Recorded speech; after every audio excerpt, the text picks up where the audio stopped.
President Trump talks tariffs and women's rights. Jeffrey Goldberg reveals the top secret war plans he witnessed, and there was a lot of yelling in the House of Representatives. I'm Tony Kinnett from the Daily Signal's Tony Kinnett Cast, syndicated nationally at 7 p.m. Eastern.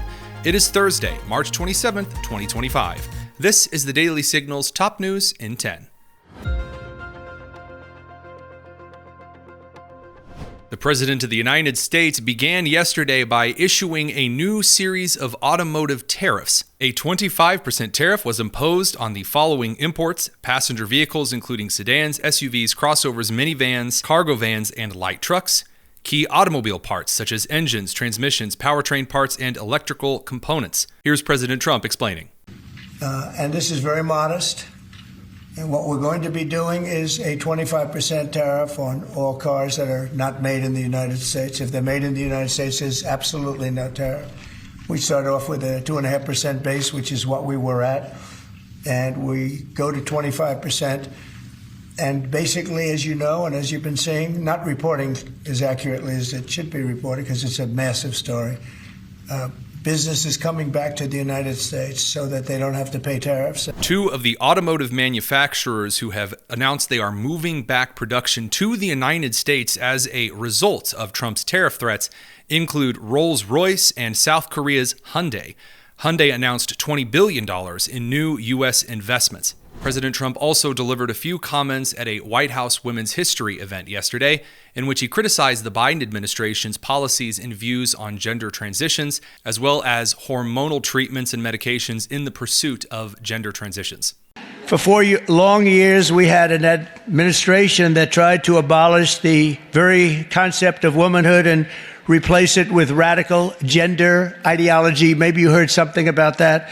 They destroyed women's spaces and even tried to replace the word mother with the term birther person. A mother became a birther person. What's that all about? Then you wonder why they lost. They're trying to figure out why did they lose. I saw a congressman today for the Democrats. He was having a big fight on television early this morning, trying to make it so that really he thinks men should play in women's sports. He hasn't given that up yet. He was fighting like crazy. I said, this guy is going to lose. He's going to lose badly. The whole party is still into that. They haven't learned and we don't want him to learn, frankly. We want him to keep fighting. Let's not tell him. Under the Trump administration, we're ending the Marxist war on women, and you had a war on women.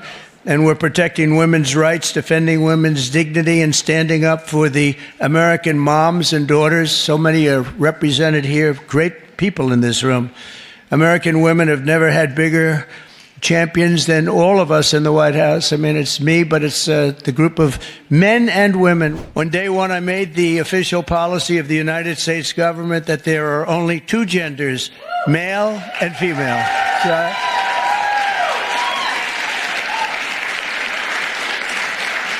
Is there anybody, seriously, is there anybody that disagrees with that in this room? I was thinking maybe somebody from the press might raise their hand. I don't think so. There aren't too many people. You know, it's amazing. It's got to be like a 98% issue, right? So what are they doing, Marjorie? What are they doing? They're fighting for a 2% issue. That's good. Let them keep doing it.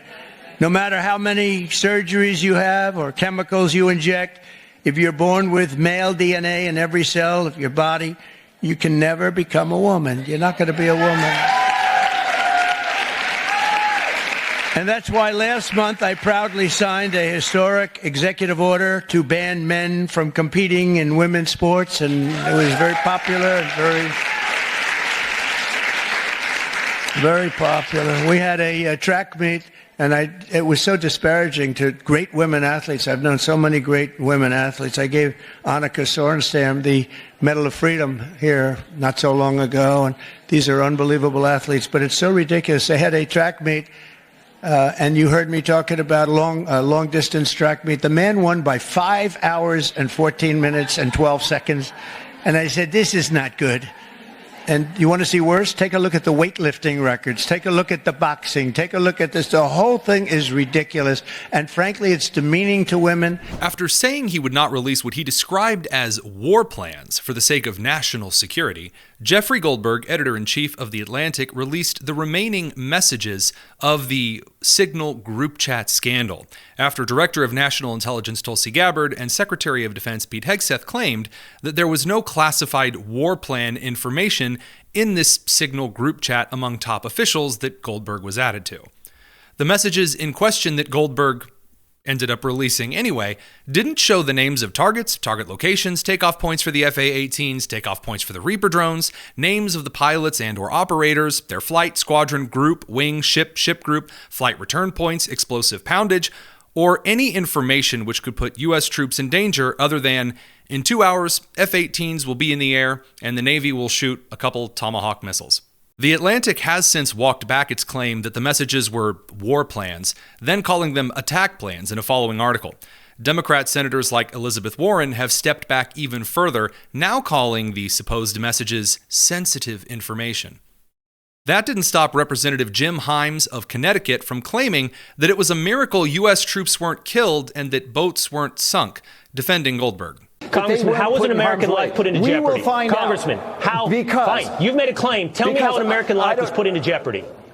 Because in an insecure channel, in what was acknowledged as a mistake before, whether it was a day or 2 hours or 5 hours, in a signal chat that we know. Do you want an answer to your question? In a signal chat that we know that the Russians could intercept, they might have told the Houthis in an hour. And in half an hour, they're moving their anti-aircraft stuff around. It is by the grace of God that we don't have dead pilots or sunken ships right now. And I will tell you, whether it's a big mistake or a small mistake, to then go and attack Jeffrey Goldberg, without whom we wouldn't even know about this mistake. Jeffrey Goldberg and The Atlantic have repeatedly published false and heavily embellished reports, including a discredited rumor that President Trump had referred to D-Day veterans as suckers and losers, denied by those present at the alleged time, both friendly and very much not fans of President Trump.